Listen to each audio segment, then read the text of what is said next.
الله والمرسلين شان حبيب إن الله وملائكته يصلون على النبي يا أيها الذين آمنوا صلوا عليه وسلموا تسليما الصلاة والسلام عليك يا سيدي يا رسول الله وعلى آلك وصحبك يا حبيب الله الصلاة والسلام عليك يا سيدي يا رسول الله وعلى آلك وصحبك يا سيدي يا حبيب الله الصلاة والسلام عليك يا سيدي يا رسول الله وعلى آلك وصحبك يا سيدي يا محمد رب العالمين يا الإسلام السلام علیکم ورحمۃ اللہ وبرکاتہ۔ تاریخ اسلام کا ایک دردناک باب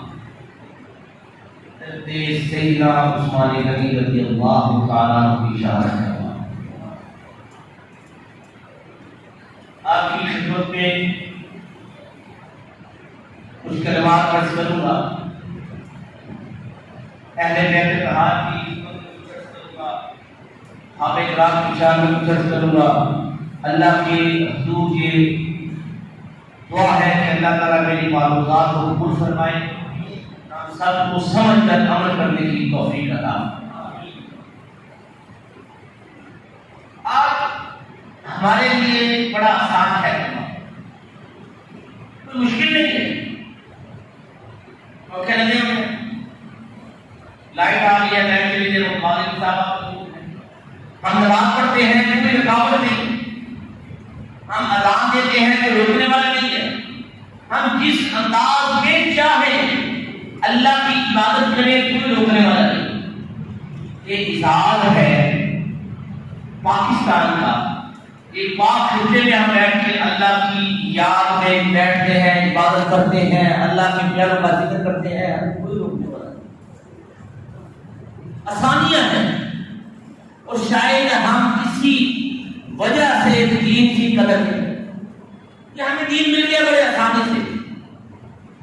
اگر آج کے دور میں دین کا مقام پوچھنا ہے تو ہندوستان میں رہنے والے مسلمان، ہم اخبارات میں پڑھتے ہیں، میڈیا میں دیکھتے ہیں کہ وہاں پہ اگر گائے ذبح کر دی جائے تو پھر پلاش میں مسلمانوں کو زندہ جلا دیا جائے۔ وہاں پہ اذان نماز کا یہ تصور نہیں ہے کہ ہم جہاں پہ بیٹھ کے جیسے چاہے نام دے جیسے چاہے نمازیں پڑھیں، ایسا تصور نہیں ہے۔ اللہ کا نام لینا وہاں پہ ظلم ہے۔ ہمیں کیونکہ دین آسانی سے مل گیا، کوئی ہمیں کہنے والا نہیں، کوئی روکنے والا نہیں، کوئی ٹوکنے والا نہیں، جس کا پھر یہ ایک معاملہ خراب ہوا، پھر جس انداز میں چاہا اس نے دین کی تشریح کر دی۔ قرآن حدیث نے اعلان کیا ان الذین قالوا ربنا اللہ، بے شک وہ لوگ جنہوں نے کہا رسول اللہ، اللہ ہمارا رب ہے۔ یہ دعویٰ آپ کا بھی ہے، یہ دعویٰ میرا، یہ دعویٰ ہم سب کا ہے کہ اللہ ہمارا رب ہے، اللہ ہمارا الہ ہے، اللہ ہمارا پروردگار ہے، اس کے سوا ہم کسی کی عبادت نہیں کرتے، ہم اسی کو مانتے ہیں۔ یہ آپ کا بھی دعویٰ ہے، یہ میرا بھی دعویٰ ہے۔ رب کائنات نے فرمایا کہ جب یہ دعویٰ کر دیا جائے، وہ لوگ جنہوں نے یہ دعویٰ کیا ہے کہ اللہ ہمارا رب ہے، یا اللہ تعالیٰ صرف اتنا کہنے سے کامیابی مل جائے گی؟ رب کائنات نے فرمایا ایسے معاملہ نہیں، میں نے کہہ دیا کہ اللہ میرے رب ہے تو معاملہ ختم ہو گیا؟ نہیں، میں ثم استقام۔ یہ لفظ استقامت دیکھنے میں چند حروف کا مجموعہ ہے، اس کا مفہوم پوچھنا ہو تو حضرت بلال حبشی سے۔ استقامت کہتے کسے ہے کہ جب آپ نے اسلام کو کیا تو امیہ بن خلف جو آپ کا آقا تھا، اس نے آپ کو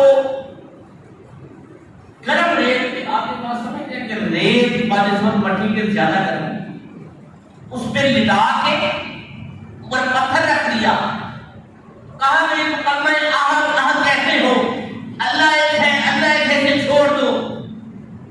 آپ نے فرمایا ایسا نہیں۔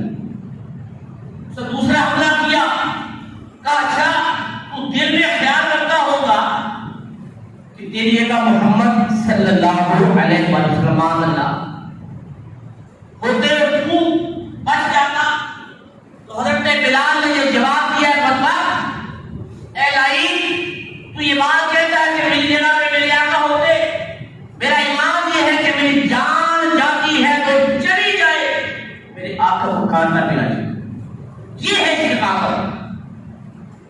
کہ دنیا کی تکلیف آئی جان کی پرواہ نہیں ہے، جب در مصطفیٰ سے جڑے ہیں تو پھر ڈٹ اس سے استقامت، جب اس انداز میں بندہ استقامت اختیار کر لیتا ہے. اب قرآن اعلان فرما رہا ہے کہ اب تو جب تم نے کہا کہ اللہ ہمارا رب ہے، اللہ ہمارا رب ہے، اور پھر تم اس پر ڈٹ گئے، زیادہ انعام کیا ملے گا؟ رب نے کہا آسمان سے فرشتے تمہاری مدد کے لیے آئے. یہ ہم نے تو نہیں دیکھا. میں آپ کی بات سنوں گا، جن لوگوں نے 1965 کی جنگ دیکھی ہے ان بزرگوں سے ہم نے یہ باتیں سنی ہیں کہ سبق چھوڑے والے لوگ آتے ہیں، کام کو پکڑنے کے کام پہنتے. یہ 20 بار لوگوں نے جن میں وہ دور دیکھا ہے، میں نے بزرگوں سے یہ باتیں سنی، کتابوں میں بھی لکھا ہوا ہے. یہ کیا تھا کہ جب ہم اسلام میں ڈٹے، ہم نے اپنے ایمان کو مضبوط کیا، اس پاکستان کی حفاظت کی بات آئی تو ہمارے جوانوں نے اپنے سینے میں بم باندھے اور ٹینکوں کے نیچے گھس گئے. یہ معمولی بات نہیں، اسے استقامت کہتے ہیں. یہ ہے استقامت کہ اللہ ہمارا رب ہے، یہ دعویٰ سب نے کر دیا. اور استقامت کا مقام یہ استقامت کہتے ہیں، ڈٹ جانا کسے کہتے ہیں. پھر جب اس انداز میں بندہ ڈٹ جائے رشتے آسمان سے بن جائے. پھر بدر کے مقام میں 313 لوگ ہوں اور مقابلے میں 1000 کا رشتے ہو، وہ 313 روزے کی حالت میں ہو، دیکھنے میں کمزور بھی ہو، تو اللہ تعالیٰ فتح کی کامیابی 313 کو ملتی ہے، کافروں کو کامیابی نہیں ملتی. یہ ہے جب بندہ ڈٹ جاتا ہے، استقامت اختیار کر لیتا ہے، تو پھر اللہ تعالیٰ نے فرمایا کہ تنزل نازل ہوتے ہیں علیہ الملائکہ ان پہ رحمت و فضل. اللہ کہا، پہلا کہا کہ دعویٰ کیا اللہ ہمارا رب ہے، پھر فرمایا جب تم نے استقامت اختیار کر دی تو میں نے پہلا انعام کیا دیا، آسمان سے فرشتے نازل کیے. پھر دوسرا انعام اللہ تخافوا، جب اس راستے میں چل پڑتے ہیں پھر ناز و خوف ہوتا ہے، ولا تحزنوا، اور نہ کوئی غازی ممتاز قادری رحمت اللہ تعالیٰ نے تو 100 سال پرانی بات سنانے لگا ہے. آپ کے علاقے کی بات، پولیس کے اندر بندہ ہے، ملازم ہے، سرکاری ملازم سب سے زیادہ ڈرتا ہے حق بات کہنے سے. اسے پتہ نہیں میری نوکری نہ چلی جائے. پرائیویٹ بندے کو اتنا فرق نہیں پڑتا، سرکاری کہتا ہے یار نوکری لیکن چلی نہ جائے. اس مرد مجاہد نے اس بدبخت وقت کے ہاتھی پہ گولیاں چلائی اور کھڑا رہا، بھاگا نہیں ہے. اسے نہیں پتا کہ میں مار رہا ہوں، مجھے سزائے موت ہو جائے گی. بچہ ہے، پڑھا لکھا آدمی ہے، ممتاز کا بھی کسی چھوٹے سے بچے کا نام نہیں ہے، کوئی ان پڑھ جاہل بندے کا نام نہیں ہے، پڑھا لکھا بندہ ہے، باشعور ہے. وہاں پہ گولیاں مار کے وہ کھڑا ہے، بھاگا نہیں. بھاگا تھا، یہ بھی پتا نہیں کی کہ میری نوکری ہے چلی جائے گی. میں نے بغل کے حاکم میں گولیاں چلائی ہے، قیام کرنے میں بھی نہیں چلائی. لیکن اسے ایک بات کا پتا تھا کہ جب تک بکے نہ تھے کوئی، جب تک بکے نہ تھے کوئی پوچھتا نہ تو نے خرید کر علم ہو. یہی وہ جذبہ ہے آج بھی جب کوئی بدبخت بکواس کرتا ہے، سرکار کی شان کے بارے میں بات کرتا ہے، تو اللہ تعالیٰ دیکھنے میں ایک معذور بابا، دیکھنے میں ایک معذور بابا ویل چیئر پہ بیٹھنے والا، اللہ تعالیٰ اسے طاقت عطا کرتا ہے جس کا نام خالد نبوی ہے. آپ لوگوں نے بھی جنازہ پڑھا بھی ہوگا، دیکھا بھی ہوگا. وہ حضرت امام احمد بن حنبل رحمۃ اللہ علیہ نے فرمایا تھا نا کہ ہمارے جنازے فیصلہ کریں گے حق پر کون ہے. یہ مناظروں کی بات نہیں ہے، یہ بات مسئلوں سے سمجھ آنے والی نہیں ہے. میں نے ایک دفعہ یہ بیان کیا تھا کہ قاضی عامر عبد الرحمان سیما سب سے بڑا الزام مسلمانوں میں لگایا جاتا ہے. مغربی میڈیا بکواس کرتا ہے کہ اسلام جہاد شادی کا مذہب ہے، اسلام کیسے گٹی پھیلاتا ہے. میں نے ان سے سوال کیا کہ یہ بتاؤ تم یہ کہتے ہو کہ اسلام جہاد پسند ہے، کیسے گٹی پھیلاتا ہے؟ یہ بتاؤ. عامر عبد الرحمان سیما